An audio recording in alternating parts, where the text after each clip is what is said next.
हे अर्जुन, अब सुनो उस समय की कथा जब तुम पंचाल से द्रौपदी के साथ लौटे और हस्तिनापुर में तुम्हारे जीवित होने का समाचार सारे नगर में वज्र की तरह गिरा। कौरव, जिनकी षड्यंत्रकारी योजना थी कि तुम लाक्षागृह में भस्म हो जाओ, स्तब्ध रह गए, और धृतराष्ट्र, जो पुत्र मोह में अंधा था, असमंजस में पड़ गया। तब भीष्म, विदुर और कृपाचार्य ने मिलकर यह सुनिश्चित किया कि तुम्हारा स्वागत सम्मान सहित हो।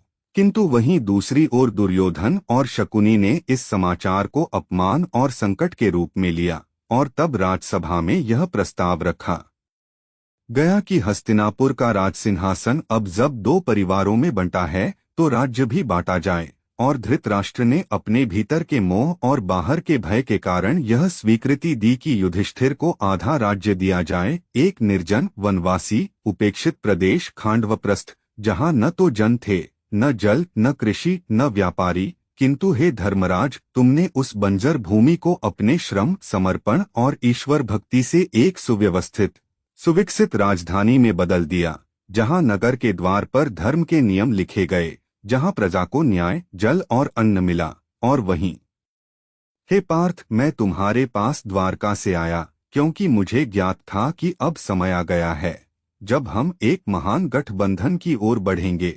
और वही खांडवप्रस्थ में अग्निदेव प्रकट हुए, वे जो खांडव वन को भस्म करना चाहते थे, किंतु इंद्र उनके विरुद्ध था, क्योंकि उसका मित्र तक्षक नाग उस वन में रहता था। तब अग्नि ने तुमसे और मुझसे सहायता मांगी, और वही वह प्रसंग बना जहां तुम्हारी भुजाओं की असली परीक्षा हुई, जब तुमने अग्नि के लिए उस वन को जलाने का संकल्प लिया, और इंद्र स्वयं मेघों के साथ, अपने अस्त्रों और वज्र के साथ तुम्हारे विरुद्ध उतरा।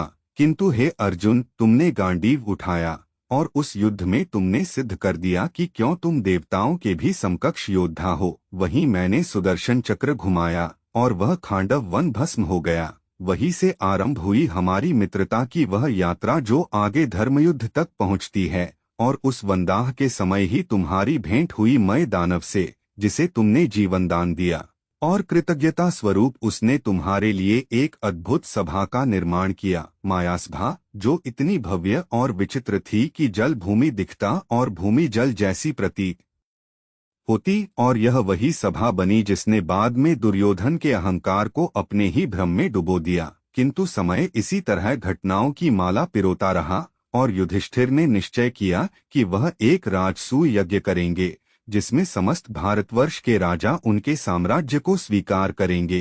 तब मैंने स्वयं सलाह दी कि सबसे पहले जरासंध को पराजित करना आवश्यक है, क्योंकि मगध का वह शक्तिशाली राजा अनेक राजाओं को बंदी बनाए हुए था, और उसकी पराजय के बिना यज्ञ अधूरा था।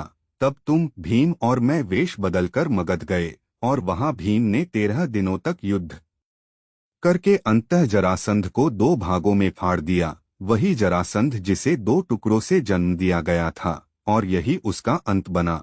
और जब राजसूय यज्ञ संपन्न हुआ, तब सभा में मैंने स्वयं तुम्हारे बड़े भ्राता युधिष्ठिर का राज्याभिषेक किया, और सब कुछ मंगल था। किंतु हे पार्थ, यही वह क्षण था जब दुर्योधन की ईर्ष्या ने उसकी आत्मा को भीतर से जलाना प्रारंभ किया। वह जब मायासभा में भ्रमित हुआ, जल में गिरा, और द्रौपदी की हंसी की प्रतिध्वनि उसके मन में अमर हो गई, तब उसने यह प्रतिज्ञा ली कि वह पांडवों को न केवल राज्य से वंचित करेगा, बल्कि उनके आत्मसम्मान को भी चूर्ण कर देगा। और तब शकुनी ने उसे वह अमोघ उपाय सुझाया, पासे का खेल, जहां भाग्य और छल एक साथ नाचते हैं। और वहीं धृतराष्ट्र की अनुमति से कौरवों ने पांडवों को आमंत्रित किया उस सभा में, जहां धर्मराज युधिष्ठिर ने यह मानकर कि ब्राह्मण का निमंत्रण अस्वीकार नहीं किया जा सकता, और खेल यदि शांति से हो तो कोई पाप नहीं होता, अपने भाइयों के साथ पहुँचे। किंतु उस सभा में केवल पासे नहीं फेंके गए, वहां छल, कटुता और मानवीय मर्यादा को खंडित किया गया। शकुनी ने विषैले शब्दों के साथ द्यूत में पांडवों से उनके राज्य, धन, अस्त्र, भ्रातृ और अंततः द्रौपदी तक को जुए में हरा लिया। और जब द्रौपदी को सभा में लाया गया, तब वह दृश्य इस पृथ्वी के इतिहास का सबसे लज्जाजनक अध्याय बना। और वहीं दुर्योधन ने अपने जंघा पर हाथ मारकर द्रौपदी को बैठने का संकेत किया, और दुःशासन ने उसे खींचते हुए सभा में अपमानित किया। तब द्रौपदी ने सब ओर देखा, भीष्म, धृतराष्ट्र, द्रोण, कृपाचार्य, विदुर, कोई भी मुखर नहीं हुआ।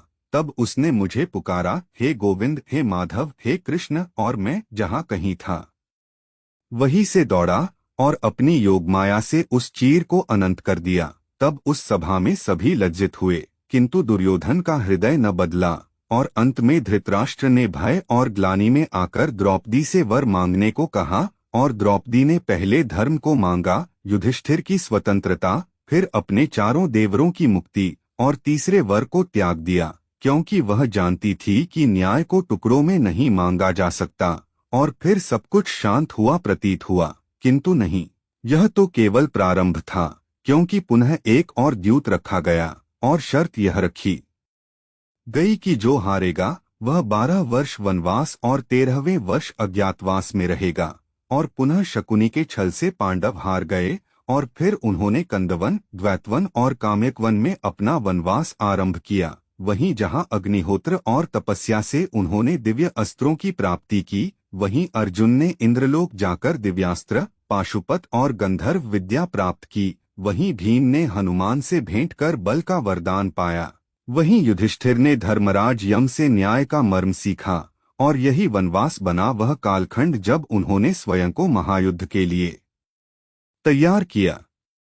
हे अर्जुन, वनवास का वह कालखंड केवल पीड़ा का नहीं, आत्मबोध का भी समय था, जहां तुम्हारे भ्राता युधिष्ठिर ने धर्म का गूढ़तम ज्ञान पाया, जहां भीम ने राक्षसों और गंधर्वों से युद्ध कर अपनी भुजाओं की शक्ति सिद्ध की, जहां नकुल और सहदेव ने औषधियों और पशुपालन की विद्या में निपुणता पाई, और द्रौपदी उस तेजस्विनी ने हर अपमान को अपनी आंचल में समेटकर उसे अपनी शक्ति में रूपांतरित किया। वहीं तुम, हे पार्थ, जब इंद्रलोक गए तब महर्षि च्यवन, उर्वशी और देवराज इंद्र से मिले, वहां तुम्हें ब्रह्मास्त्र, पाशुपतास्त्र, वरुणास्त्र और अनेक दिव्यास्त्र प्राप्त हुए, और वहीं उर्वशी ने जब तुम्हें मोहित करने का प्रयास किया तब तुमने उसे मातृवत कहकर अस्वीकार किया, जिससे वह क्रोधित हुई और तुम्हें 1 वर्ष तक स्त्री स्वरूप धारण करने का शाप दे बैठी, जो बाद में अज्ञातवास में ब्रह्मास्त्र की रक्षा बनकर सामने आया। और जब वनवास के अंतिम चरणों में तुम्हारे भ्राता एक एक कर मूर्छित हुए यक्ष के जल से, तब युधिष्ठिर ने धर्मराज यम के प्रश्नों के उत्तर देकर न केवल अपने भ्राताओं का जीवन पुनः पाया, अपितु यह सिद्ध किया कि वह सत्य और न्याय का साक्षात स्वरूप हैं। और जब वनवास की अवधि पूर्ण हुई तब वह 13वां वर्ष आरंभ हुआ, अज्ञातवास, जहां तुम सब विराट नगरी पहुँचे और वहां तुमने अपना स्वरूप छुपाया। युधिष्ठिर ने कंक नामक ब्राह्मण बनकर राजा विराट के पास पासों का ज्ञान बताया, भीम बल्लभ बने और महाराज के रसोई घर में अन्न तैयार करने लगे, नकुल ने घोड़ों की देखभाल की, सहदेव गोधन की सेवा में लग गए, और द्रौपदी सैरंध्री बनकर महारानी सुदेशना की सेविका बनी, और तुम, हे धनंजय, बृहन्ला बनकर राजकुमार उत्तर के नृत्य गुरु बने। उस नगर में तुमने सहनशीलता की सीमाओं का अनुभव किया, जब कीचक ने द्रौपदी पर हाथ उठाया और भीम ने राक्षसी वेश में उसे कुचल दिया और वह महल हिल उठा। तब कौरवों को संदेह हुआ कि पांडव इसी नगर में छिपे हैं, और उन्होंने विराटराज पर चढ़ाई कर दी। उत्तर ने युद्ध के लिए जाना चाहा, परंतु भयभीत हो गए। तब तुमने उसे साथ लेकर युद्ध क्षेत्र की ओर प्रस्थान किया, और जब अवसर आया तुमने अपने बृहन्ला स्वरूप का त्याग कर अर्जुन रूप धारण किया, और फिर वह रणभूमि गूंज उठी जब तुमने एक ही दिन में कौरवों की पूरी सेना को परास्त कर दिया। भीष्म, द्रोण, कर्ण, अश्वत्थामा, कृपाचार्य सभी को स्तब्ध कर दिया, और शमी वृक्ष के नीचे से अपने दिव्यास्त्रों को निकालकर जब तुमने गांडीव उठाया तब संपूर्ण धरती जान गई कि अर्जुन लौट चुका है। और फिर अज्ञातवास की समाप्ति के बाद तुम सब पुनः विराटराज की सभा में प्रकट हुए। युधिष्ठिर ने अपने अस्तित्व को प्रकट किया, और फिर विराटराज की पुत्री उत्तरा का विवाह तुम्हारे पुत्र अभिमन्यु से संपन्न हुआ, जिसके जन्म से एक नवयुग की संभावना जाग उठी। और अब वह समय था जब न्याय की पुनः मांग होनी थी। तुम्हारा राज्य, तुम्हारा सम्मान, तुम्हारा अधिकार, जिसके लिए युधिष्ठिर ने शांति दूतों को हस्तिनापुर भेजा। पहले द्रुपद का दूत, फिर संजय गया, और अंततः हे पार्थ मुझे भेजा गया, क्योंकि युधिष्ठिर जानते थे कि यदि कोई इस युद्ध को टाल सकता है तो वह केवल मैं हूँ। और जब मैं सभा में पहुंचा तो मैंने धर्म, न्याय और वचन की बात की। मैंने उन्हें केवल 5 गांव मांगे, अवस, वारणावत, विक्रौस्थ, माकंदी और पुष्कर, जहां पांडव शांतिपूर्वक रह सकें। परंतु दुर्योधन ने गर्व से कहा कि वह सुई की नोक बराबर भूमि भी नहीं देगा। तब मैंने उन्हें उनकी विनाशलीला का संकेत दिया और सभा में विदुर, भीष्म, द्रोण सब मौन रहे। केवल कर्ण ने, जो उस समय तक यह नहीं जानता था कि वह राधेय नहीं कुंती पुत्र है, दृढ़ता से युद्ध की बात की। और जब मैंने सभा में अपना विराट रूप प्रकट किया तब दुर्योधन हंसा और भीष्म ने आंसू बहाए। उन्होंने जान लिया कि अब यह युद्ध टलने वाला नहीं। और मैं लौट आया यह कहकर कि अब समय है धर्म की पुनः स्थापना का। और उसी समय श्री कृष्ण की दृष्टि ने तय कर लिया कि इस युद्ध में कौन सखा होगा और कौन सारथी। और यही वह क्षण था जब नारायण ने यह निश्चय किया कि मैं शस्त्र नहीं उठाऊंगा परंतु अर्जुन के रथ की सारथी बनूंगा। और तब कुरुक्षेत्र की भूमि को युद्ध भूमि घोषित किया गया, वह भूमि जहां मानवता, धर्म, अधर्म, ममता, क्रोध, भक्ति और विश्वास का निर्णायक संग्राम होने वाला था। और सारे राजाओं ने अपने अपने पक्ष चुने। युधिष्ठिर की ओर से 5 पांडव, द्रुपद, द्रौपदी, धृष्टद्युम्न, शिखंडी, विराटराज, सात्यकी और मैं। और कौरवों की ओर से दुर्योधन, दुःशासन, कर्ण, शकुनी, भीष्म, द्रोण, कृपाचार्य, अश्वत्थामा और अनेक राजा। और सब कुछ युद्ध के लिए सज चुका था। परंतु हे पार्थ, युद्ध से पहले ही निर्णायक क्षण आ गया जब कुंती ने कर्ण से मिलकर उसे उसके जन्म का सत्य बताया कि वह सूर्यपुत्र है, कुंती का पुत्र, तुम्हारा बड़ा भ्राता। और तब कर्ण के अंतर्मन में एक युद्ध प्रारंभ हुआ, भाई के लिए प्रेम और दुर्योधन के प्रति कर्तव्य के बीच। लेकिन उसने दुर्योधन के प्रति अपना वचन निभाना चुना और कहा कि वह युद्ध करेगा। परंतु अर्जुन को छोड़कर कोई भी पांडव मरे तो वह दुखी होगा। और फिर वह दिन आया जब तुम्हारे रथ के आगे मैं खड़ा हुआ, श्री कृष्ण, तुम हारा सारथी। और रणभूमि में जब तुमने शंख बजाने से पूर्व अपने परिजनों को देखा तब मोह ने तुम्हें घेरा, तब तुम्हारी गांडीव नीचे गिर गई। तब हे पार्थ, मैंने तुम्हें गीता का उपदेश दिया, कर्म, धर्म, योग, भक्ति और ज्ञान का, वह ज्ञान जो केवल युद्ध के लिए नहीं, जीवन के प्रत्येक क्षण के लिए था। और जब मैंने तुमसे कहा क्लैव्यमास्म गमः पार्थ नैतत्वयुपपद्यते, तब तुमने गांडीव पुनः उठाया और कुरुक्षेत्र की भूमि इतिहास के अमरतम युद्ध की साक्षी बनने को तत्पर हो गई। हे पार्थ, जब तुमने गांडीव को फिर से उठाया तब संपूर्ण दिशाएं तुम्हारे संकल्प की गर्जना से कांप उठीं। तुम्हारी आंखों में अब मोह नहीं, केवल धर्म था। वह धर्म जो न रक्त की प्यासी थी, न प्रतिशोध की आग थी, अपितु वह धर्म थी जो अन्याय को समाप्त कर न्याय की पुनः स्थापना करती है। और तब रणभूमि में शंखों की ध्वनि गूंजी। पांडवों की ओर से तुमने देवदत्त बजाया, भीम ने पौंड्र, युधिष्ठिर ने अनंत विजय, नकुल ने सुघोष और सहदेव ने मणिपुष्पक। वहीं कौरवों की ओर से भीष्म ने अपने शंख की गूंज से आकाश को चीर डाला और युद्ध का पहला दिवस आरंभ हुआ। हे अर्जुन, पहले दिन भीष्म पितामह सेनापति थे। वे वृद्ध थे परंतु उनके धनुष की प्रत्यंचा आज भी बिजली सी कौंधती थी। और उन्होंने युद्ध के प्रारंभ में ही पांडव सेना पर प्रचंड आक्रमण किया। सैकड़ों महारथी वीरों की आहुति हो गई, परंतु युधिष्ठिर ने धैर्य नहीं खोया। धृष्टद्युम्न ने सेनापति का उत्तरदायित्व निभाया और युद्ध की दिशा को संतुलित रखा। परंतु हे पार्थ, यह केवल भौतिक युद्ध नहीं था, यह आत्मा का परीक्षण भी था। जब तुमने देखा कि भीष्म, जिनके चरणों में तुमने धर्म सीखा, वही अब तुम्हारे समक्ष शस्त्र उठाए खड़े हैं, तो तुम्हारा मन फिर विचलित होने को हुआ। परंतु तुम जानते थे कि यह केवल संबंधों की परीक्षा नहीं, बल्कि अपने कर्तव्य की अग्नि परीक्षा है। और फिर दिन बीतते गए, हर दिन का युद्ध नया था।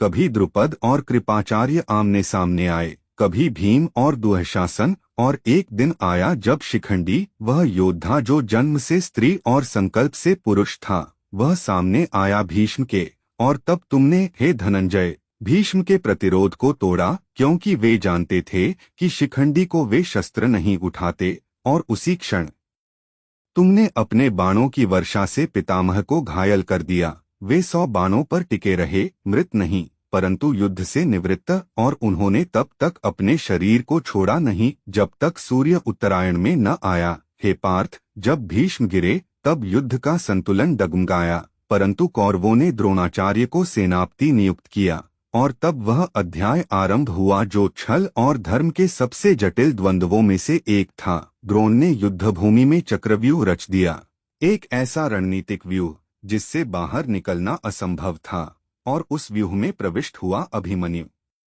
तुम्हारा पुत्र, जिसने केवल चक्रव्यूह में प्रवेश की विधि सीखी थी, निकास की नहीं। परंतु हे पार्थ, उस वीर ने अकेले ही कौरव सेना को हिला डाला, और जब तुम युद्ध में दूर थे, अभिमन्यु ने बहादुरी से युद्ध करते हुए एक एक महारथी को चुनौती दी, परंतु अंत में कौरवों ने अधर्म से नियमों को तोड़कर उसे मार डाला। 7 महारथियों ने मिलकर एक अकेले बालक को गिरा दिया, और वह क्षण इतिहास के हृदय में रोष बनकर अंकित हो गया। और हे अर्जुन, जब तुमने यह समाचार सुना, तुम्हारे नेत्रों में अग्नि धधक उठी। तुमने प्रतिज्ञा की कि अगले दिन जयद्रथ का वध नहीं किया तो अग्नि में प्रवेश कर जाओगे, और वह दिन आया जब सूर्य अस्ताचल को था। तब तुमने अपने दिव्यास्त्रों से आकाश को ढक दिया, सूर्य को ढक लिया। जयद्रथ ने समझा कि दिन बीत गया और तुम मरे नहीं। तब वह बाहर आया, और उसी क्षण तुमने अपने बाणों से उसका वध कर दिया। हे पार्थ, युद्ध अब केवल रणभूमि पर नहीं, हृदयों में भी चल रहा था। जब गुरु द्रोण ने कौरवों के पक्ष में आकर अपने ही शिष्यों पर बाण चलाए, तब तुम्हारे मन में ग्लानि थी, परंतु धर्म की रक्षा हेतु युधिष्ठिर ने, धर्मराज ने कहा अश्वत्थामा मारा गया, और द्रोण ने यह सुनते ही अपने शस्त्र त्याग दिए। उसी क्षण धृष्टद्युम्न ने उसका वध कर दिया। गुरु अपने शिष्य के वचनों से विह्वल हुआ, और फिर वह युद्ध अपने चरम की ओर बढ़ा। हे पार्थ, अगला सेनापति बना कर्ण राधे, वह योद्धा जो तुमसे किसी भी दृष्टि से कम नहीं था। और तब वह दिन आया जब तुम दोनों आमने सामने हुए, 2 सूर्य, 2 ध्रुव, 2 महानायक, और रणभूमि जल उठी। बाणों की बौछार, अस्त्रों की गर्जना, रथों की गूंज से धरती कांप उठी। और जब कर्ण का रथ धरती में धंसा, तब उसने तुमसे विराम मांगा। परंतु हे पार्थ, याद करो, जब अभिमन्यु मारा गया तब भी किसी ने नियम नहीं निभाया। तब तुमने अपने गांडीव को तनिक भी विचलित नहीं होने दिया,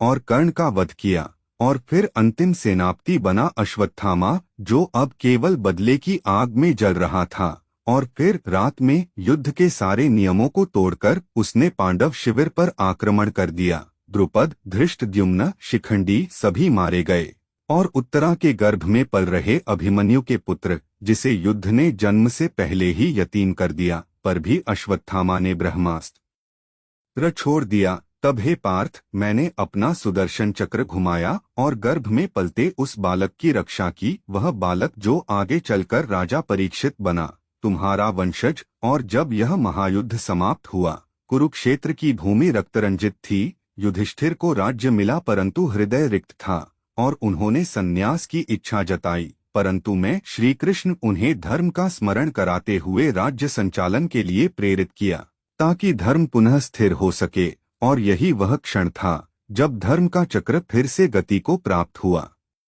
हे पार्थ, जब युद्ध की भीषणता थमी और रणभूमि शांत हुई, तब कुरुक्षेत्र की रेत पर केवल मौन पसरा था। ऐसा मौन जिसमें रथों की गूंज और शंखों की आवाजें समा गई थीं।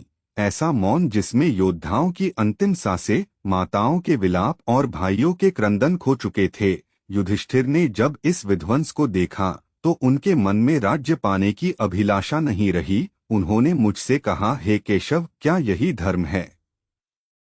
क्या यही धर्मराज्य है जिसकी प्राप्ति हेतु भाइयों, गुरुजनों और स्वजनों की आहुति दी गई? क्या यह सिंहासन उन अस्थियों के ऊपर टिकेगा जो अब कुरुक्षेत्र की रेत में मिल गई हैं? और हे अर्जुन, उस क्षण मैंने उन्हें धर्म का मर्म समझाया कि धर्म केवल विजय का नाम नहीं, बल्कि न्याय और कर्तव्य की उस यात्रा का नाम है जो कभी सरल नहीं होती, परंतु यदि तुम पीछे हटोगे तो अधर्म ही राज्य करेगा। और यही समय था जब युधिष्ठिर को हस्तिनापुर का राज्य सौंपा गया। धृतराष्ट्र, जो अपने 100 पुत्रों को खो चुके थे, अब केवल एक शोकमग्न पिता नहीं, अपितु उस अधर्म के परिणाम थे जिसे उन्होंने वर्षों तक अपने हृदय में पाल रखा था। हे पार्थ, उस दिन जब तुम सब उनके समक्ष उपस्थित हुए तब उनका मन क्षमा से नहीं क्रोध से भरा था। उन्होंने भीम को गले लगाते हुए अपने क्रोध में उन्हें चट्टान के समान दबा लिया। परंतु हे धनंजय, मैं जानता था यह होगा, इसलिए उस स्थान पर भीम की मूर्ति खड़ी की थी और वही चूर चूर हुई, न कि भीम। फिर मैंने धृतराष्ट्र को सत्य का बोध कराया और उन्होंने भी अपने हृदय में उठे तूफानों को शांत किया। विदुर, संजय और गांधारी ये तीनों ही जैसे पीड़ा के प्रतीक बन गए थे। और गांधारी, जिनकी आंखें वर्षों से पट्टी में थीं, उन्होंने जब मुझे दोष दिया कि हे माधव, तुम चाहकर भी यह युद्ध रोक सकते थे, फिर क्यों नहीं रोका? क्यों कृष्ण तुमने हस्तिनापुर को जलने दिया? तब हे अर्जुन, मैंने उन्हें उत्तर दिया कि मैं केवल मार्ग दिखा सकता हूँ, पथ पर चलना मनुष्य का कर्म है। और हे पार्थ, गांधारी ने अपने शाप की अग्नि में मुझे भी जला डाला। उन्होंने कहा कि जैसे मेरी वंशवेली नष्ट हुई वैसे ही तुम्हारी भी यदुवंश समाप्त हो जाएगा। और मैं इसे स्वीकारते हुए मौन रहा, क्योंकि मैं जानता था यह संसार क्षणिक है और जो आरंभ होता है उसका अंत भी निश्चित है। फिर कुछ वर्ष बीते। युधिष्ठिर ने न्याय से राज्य चलाया, प्रजा सुखी हुई, धर्म पुनः जागृत हुआ और राजा ने अश्वमेध यज्ञ का आयोजन किया। यह वह यज्ञ था जिसमें अश्व को मुक्त कर दिया जाता है और जहां वह विचरण करता है वहां के राजा को निर्णय करना होता है कि वह युद्ध करेगा या पांडवों की अधीनता स्वीकार करेगा। हे पार्थ, जब यह यज्ञ हुआ तब तुमने, नकुल और सहदेव ने अश्व के साथ यात्रा की और जिन राजाओं ने युद्ध किया उन्हें धर्मपूर्वक पराजित कर पुनः धर्मचक्र में जोड़ लिया गया और जिनने समर्पण किया उन्हें आदरपूर्वक सम्मान दिया गया। तब हे धनंजय, तुम्हारे पराक्रम के गीत संपूर्ण आर्यावर्त में गूंजने लगे। और फिर जब यज्ञ पूर्ण हुआ उस समय मैं स्वयं सुदर्शन चक्र के साथ यज्ञशाला की रक्षा में खड़ा था, क्योंकि अधर्म कभी नष्ट नहीं होता, वह केवल छिप जाता है और ऐसे पुण्य कार्यों में वह बाधा डालने का प्रयत्न करता है। और फिर वर्षों बाद जब समय ने अपनी गति बदली, जब युद्ध के घाव धीरे धीरे भरने लगे, तब यदुवंश, मेरा वंश, विलास और मद में लिप्त होता गया। हे पार्थ, द्वारका के महलों में अब धर्म नहीं बल्कि अहंकार और मद का वास हो गया। और एक दिन ऋषियों का अपमान कर दिया गया, जिससे उनके श्राप से यदुवंश ने स्वयं एक दूसरे का वध कर लिया। बलराम ने समाधि ली और मैंने, श्री कृष्ण ने वनों में जाकर एक पीपल के नीचे विश्राम किया और एक शिकारी ने मुझे मृग समझकर बाण चला दिया। वह बाण मेरे शरीर को नहीं बल्कि इस युग को विदा देने आया था। और वही क्षण था जब द्वापर का अंत और कलयुग का आरंभ हुआ। और हे धनंजय, जब तुम्हें यह ज्ञात हुआ तुम दौड़े दौड़े द्वारका पहुँचे, परंतु वहाँ केवल लहरों का गर्जन था। द्वारका समुद्र में समा चुकी थी। मेरी बांसुरी, मेरा रथ, मेरा सुदर्शन सब इस पृथ्वी से विदा हो चुके थे, केवल स्मृति शेष थी। फिर तुम पांचों भाई और द्रौपदी ने राज्य त्याग कर हिमालय की ओर प्रयाण किया, वह अंतिम यात्रा जहां केवल सत्य और धर्म साथ जाते हैं। और एक एक कर सबने शरीर त्यागा। और अंत में तुम, हे अर्जुन, स्वर्ग के द्वार पर खड़े हुए, परंतु तुम अकेले नहीं थे, एक कुत्ता तुम्हारे साथ था। और जब तुम्हें बताया गया कि स्वर्ग में प्रवेश के लिए उस कुत्ते को छोड़ना होगा, तब तुमने मना कर दिया, क्योंकि वह निःस्वार्थ भाव से तुम्हारे साथ चला था। और हे पार्थ, वही कुत्ता मैं था, श्री कृष्ण, जो अंत तक तुम्हारे साथ था, क्योंकि मित्रता, धर्म और प्रेम यही तीन तत्व हैं जो जीवन के हर युद्ध में विजय दिलाते हैं। हे पार्थ, जब तुमने हिमालय की ऊंचाइयों की ओर अपने पथ को बढ़ाया, तब वह यात्रा केवल शरीर की नहीं, आत्मा की थी। एक तपस्वी की तरह जब तुमने राज्य, वैभव, रिश्तों और मोह को पीछे छोड़ दिया, तब हर कदम तुम्हें मृत्यु के समीप नहीं, मुक्ति के समीप ले जा रहा था। और यही तो जीवन का परम उद्देश्य होता है। हे अर्जुन, द्रौपदी, वह नारी जो पांचाली कहलाई, जिसने पांचों पांडवों की पत्नी बनकर समस्त स्त्री शक्ति की गरिमा को दर्शाया, वह सबसे पहले गिरी। और तुमने पूछा कि हे केशव, वह क्यों गिरी, जबकि उसका जीवन बलिदान और सहिष्णुता से भरा था। तब हे पार्थ, मैंने तुम्हें बताया कि यद्यपि वह महान थी, परंतु उसके मन में कभी कभी भीम के प्रति अन्य भाइयों की अपेक्षा अधिक स्नेह था, और वही पक्षपात, चाहे क्षणिक ही क्यों न हो, उसका कारण बना। फिर सहदेव, जो ज्ञान में अद्वितीय था, और फिर नकुल, जिनकी रूपसज्जा व दिव्यता समस्त आर्यावर्त में विख्यात थी, वे भी क्रमशः गिर पड़े, क्योंकि वे कभी कभी अपने सौंदर्य और बुद्धि पर गर्व कर बैठे थे। और फिर जब महाबली भीमसेन भी गिर पड़े, तब तुम स्तब्ध हुए। हे धनंजय, तुमसे उनका वियोग सहन नहीं हुआ। तुमने कहा कि भीम तो सर्वाधिक बलशाली, धर्मनिष्ठ और त्यागी थे, फिर क्यों? और हे पार्थ, मैंने तुम्हें बताया कि भीम का भोजन के प्रति मोह उनके मोह की पराकाष्ठा था, और वही उनकी परीक्षा में बाधा बन गया, और अंततः तुम अकेले रह गए। तुम्हारे साथ वह निःस्वार्थ प्राणी, वह कुत्ता जो तुम्हारी अंतिम यात्रा में बिना किसी स्वार्थ के तुम्हारे साथ था। और जब तुम स्वर्ग के द्वार तक पहुँचे, तब वहाँ इंद्र स्वयं रथ लेकर उपस्थित हुए, और उन्होंने तुम्हें अमरत्व, स्वर्ग और मोक्ष प्रदान करने हेतु आमंत्रित किया। परंतु जब उन्होंने कहा कि कुत्ते को छोड़ दो, तब तुमने कहा, मैं ऐसा नहीं कर सकता।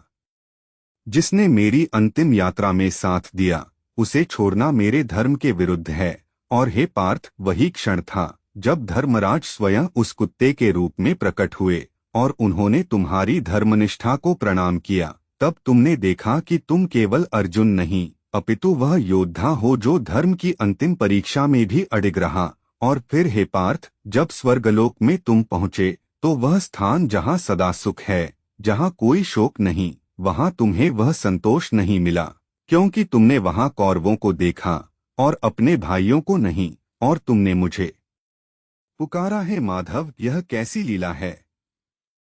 वे जिन्होंने अधर्म का साथ दिया, वे स्वर्ग में, और वे जिन्होंने धर्म के लिए सब कुछ त्याग दिया, वे कहाँ हैं। और हे धनंजय, तब मैंने तुम्हें नरक के दर्शन कराए, जहाँ तुम्हारे भाई द्रौपदी और यहाँ तक कि स्वयं तुम प्रतीत हुए, पीड़ा में, कष्ट में, परंतु यह केवल तुम्हारी परीक्षा थी।